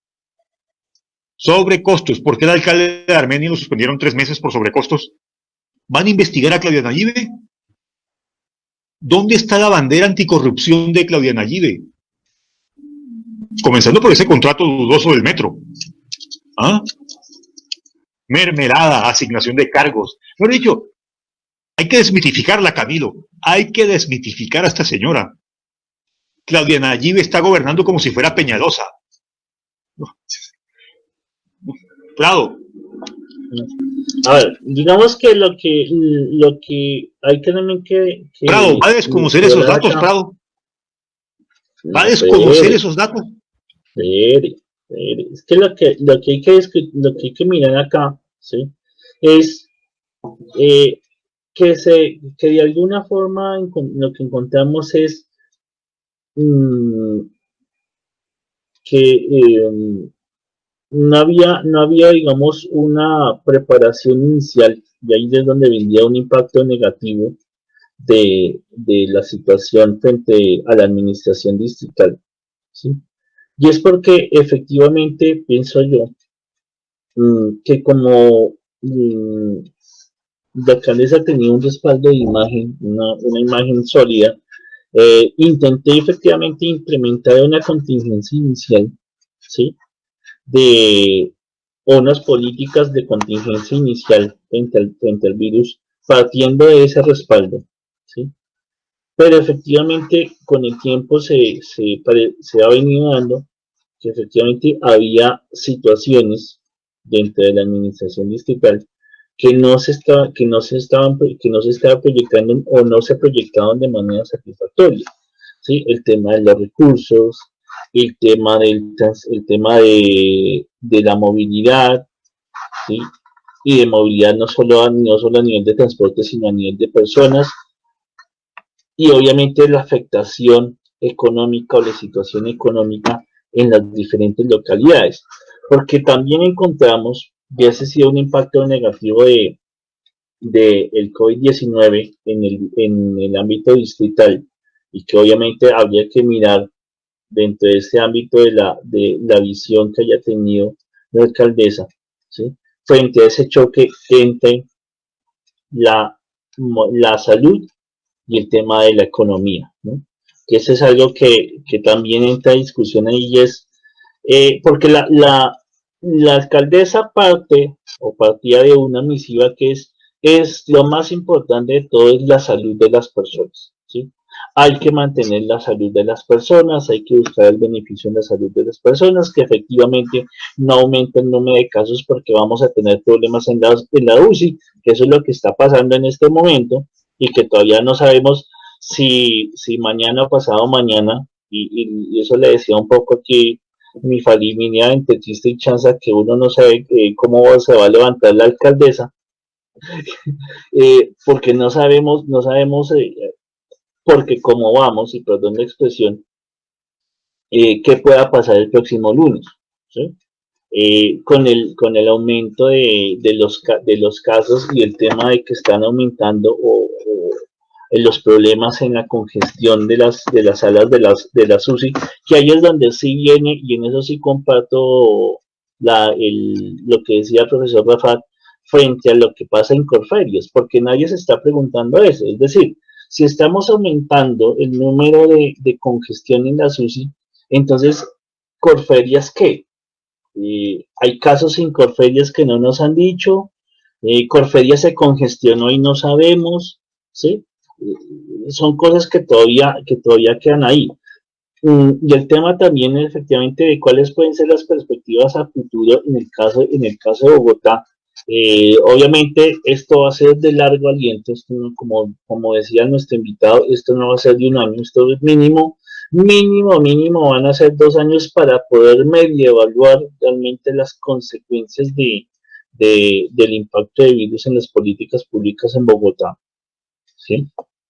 Pero me parece que, digamos, para mí Claudia López partía es de cierta premisa, en el sentido de defender sus propuestas políticas, o la implementación de estas políticas en la coyuntura. El tema del continuismo, me parece que también en cierta medida pareciera ser, por lo menos en alguna cosa, un reflejo en ese continuismo, en donde efectivamente... Se vendió muy rápido y fácilmente al sistema. Muy rápido pero, se adaptó. ¿Ah?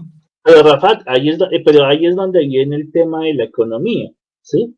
Ahí es donde viene Pero el tema ella no de se la vendía economía, como antisistémica. ¿no? Bueno, Ella se vendía como pues se antisistémica. venía, digámoslo así. Se definía por eso.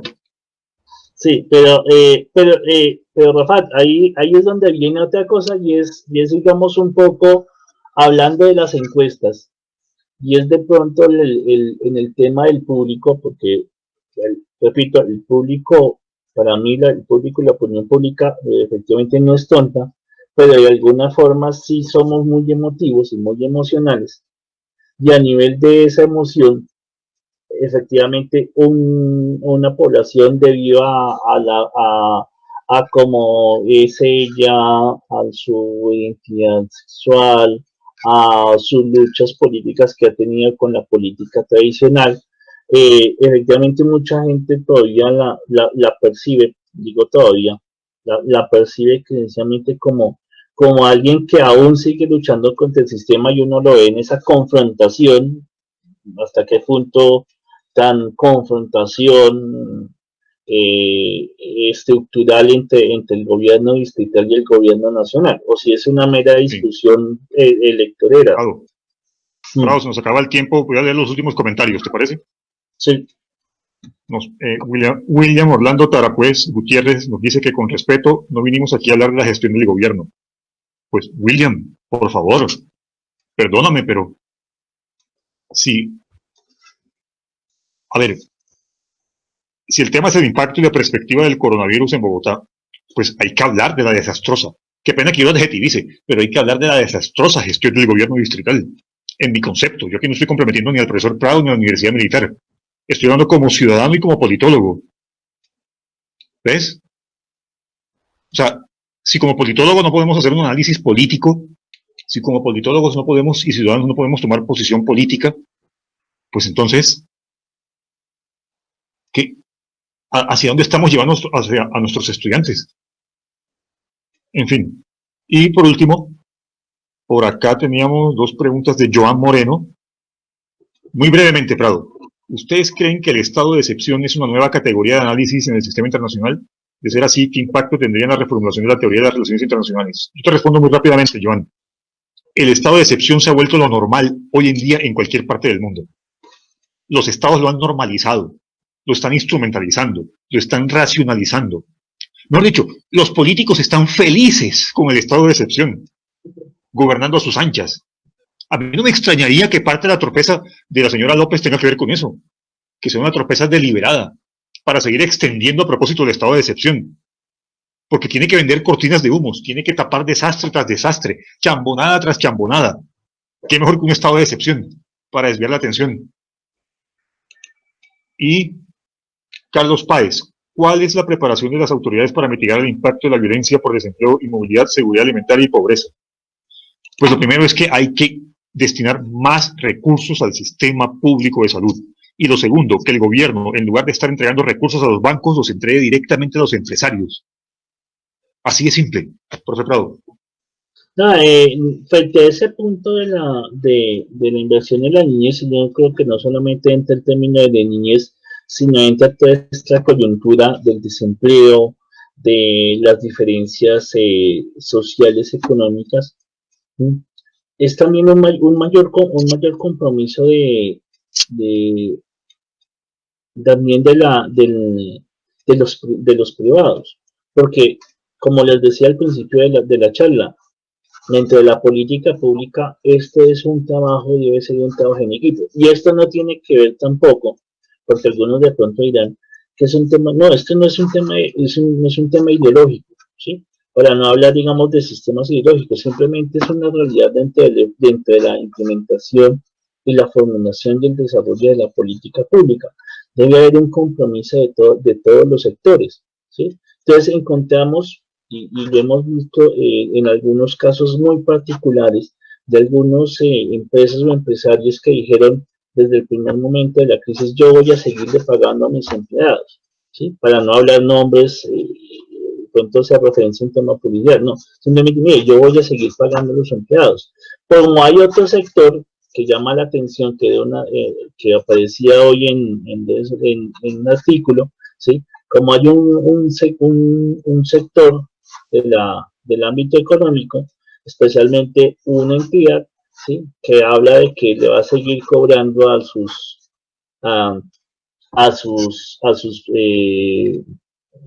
las personas que hacen parte de ese círculo el pago de tarjeta de crédito. Entonces, miren que aquí es que esto no es un tema ideológico, es un tema de compromiso entre todos. Y en el tema de la niñez también debe haber intervención de las instituciones, de los privados, como también de los mismos colegios, ¿sí?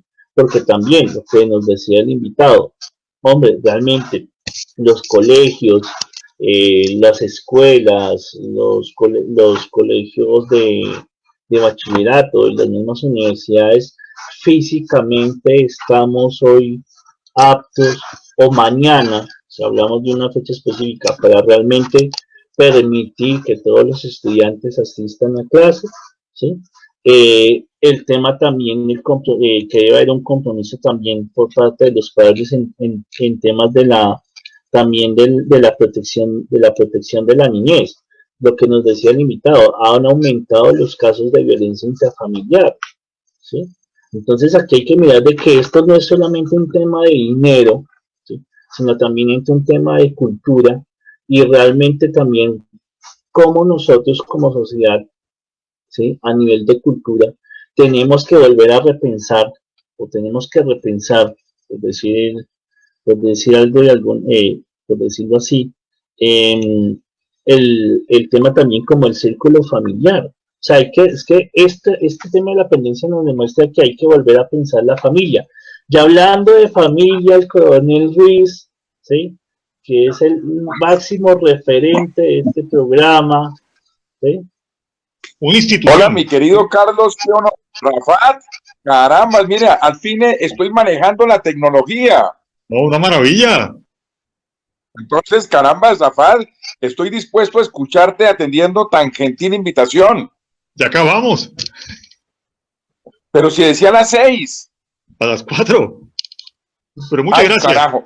Es todo un honor. Rafa. Muchas gracias. Oye, Rafat, no, yo leí mal. Siempre la embarro. Pero quedó grabado en YouTube. Sí. Rafa, lo voy a ver en YouTube. Carlitos, un placer saludarte. ¿Qué más, coronel? Oiga, no, me perdí el debate. Yo pendiente, dije son las 6 y leí mal. Bueno. Bueno, Pues no hay problema.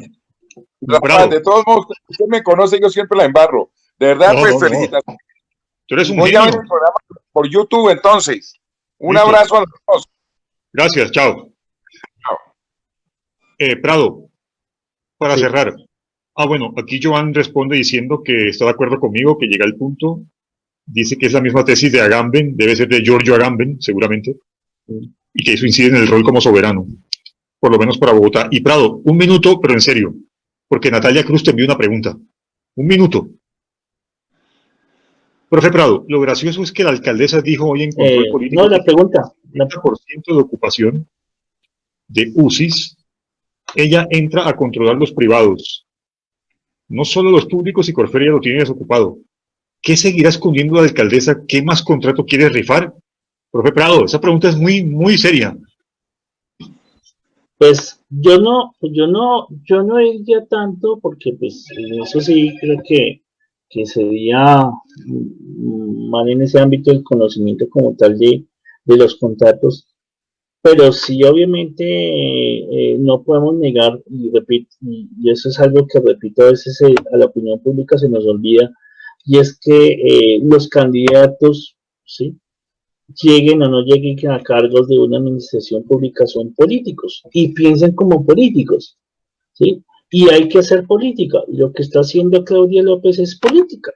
Ella está haciendo política. Repito, es demasiado arriesgado y no tengo conocimiento para decir cuáles son los contratos que ella pueda ahí es tener donde o con está quiénes la farsa de específicamente. todo. La farsa de todo está ahí. Que ella se vendía como antipolítica, como antisistémica, y terminó siendo igual que los demás. No, pero Rafa, es que yo aquí no lo veo y ahí sí no estoy de acuerdo porque es que para mí no es una farsa, es una realidad política. Es que Bueno, simplemente sí. es una realidad, Válido. es una realidad, es una Sí, realidad. Y repito, frente a los contratos, insisto, no puedo decir exactamente es a tal persona puede favorecer, pero al igual que cualquier mandatario, porque era lo mismo que se le criticaba a Peñalosa, pues es muy probable que obviamente ella tenga que en cierta medida negociar en algunos ámbitos con los sectores privados y más teniendo en cuenta el plan de desarrollo, porque miren que hay cosas que se aprobaron, como el tema ya de la séptima, que terminen en origen de séptima, que efectivamente a quién afecta intereses privados, e intereses privados que tienen que... Prado, lo de la séptima, eso está muy ambiguo. Yo leí el artículo del plan de desarrollo, el artículo 99, creo que era. Eso lo deja abierto. El artículo dice, se privilegiará el corredor verde, pero privilegiar no quiere decir que excluya el Transmilenio por la séptima. Claro, exacto, pero... No, Prado, es que el punto es ese, incumplimiento tras incumplimiento de su campaña. Sí, pero ese, digamos, afecta en cierta medida, claro que va a afectar intereses. Y esos intereses, pues, tienen que ser reparados o buscar una, perdón la expresión, reparación por otro lado. Que aproveche su legitimidad, que aproveche. Ella está allí siguiendo un mandato popular. Ella fue elegido con un plan que no está cumpliendo. Sí, de pronto claro, pero ahí es donde tocaría mirar es frente a lo que sucede en la ciudad en este año, frente a la política pública, ¿sí? Es si va a tener, digamos, los réditos que espera tener, o al contrario, puede que de pronto se le acabe, como decimos coloquialmente, la gasolina o ese efecto teflón, y puede tener un impacto diferente para no hablar de temas de temas específicos que de pronto digan es que queremos llamar a eso, no, simplemente es un análisis que puede también ocurrir, ¿sí? Y es que recuerden que Peñalosa en menos de un año de gobierno y ya le estaban diciendo o proponiendo una posible revocatoria, ¿sí? ¿Sí? Y no sabemos si puede llegar a pasar lo mismo acá. ¿Ah? Ya es hora de pensar en la posibilidad de revocatoria. No, Bueno, Prado, pues yo no, repito, yo no estoy, porque de pronto dicen que es que estamos no estamos convocando nada, simplemente es una posibilidad, si le va, como todo, si le va bien, la gente créanme que no va a dar ningún problema, si logra conectar esos intereses privados con lo público, pues me parece que va a tener una base de defensa, ¿sí? Pero si por el contrario, ¿sí?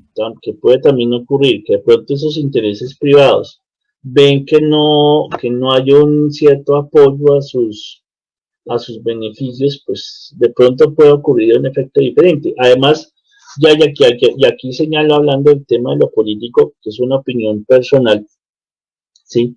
El hecho de que pues Claudia López, y en eso sí me parece una debilidad de jugada política, el hecho de que Claudia López, pues sí, queriendo, digamos, buscar la amistad con otros sectores, pues haya respaldado a la elección de Carlos Galán como presidente del Consejo, pero pues nosotros claramente estamos viendo que pues Carlos Galán también es un político. ¿Y qué está pasando? Pues que él tiene el respaldo de gran parte del Consejo de Bogotá y no sabemos hasta qué punto ese respaldo realmente esté dirigido, termine dirigido a favor de la alcaldesa. muy bien, Prado, se acabó el tiempo. Cerramos. Claudia Nayibe, no más extensiones de cuarentena, entrega las ayudas. Claudia Nayibe, no más. Da la cara sobre costos. Bueno, profe Prado, muchas gracias. Esperamos vernos en otro conversatorio pronto. Sí, gracias, Rafael, y de nuevo gracias a nuestro invitado, gracias a la audiencia. Yo sé que, digamos, por razones de tiempo quedaron algunos temas por todavía un poco por analizar, pero la idea es que precisamente sigan analizando, sigan revisando nuestras redes sociales, las redes sociales de Bogotá, cómo vamos. Y para los aspirantes o los que estén interesados en el programa, este es otro ejemplo de cómo son nuestros análisis, nuestras discusiones frente a temas nacionales y obviamente con el apoyo de los invitados de tan alta calidad como hoy el director de Bogotá, ¿cómo vamos? Bueno, pues muchas gracias. Hasta luego. Chao.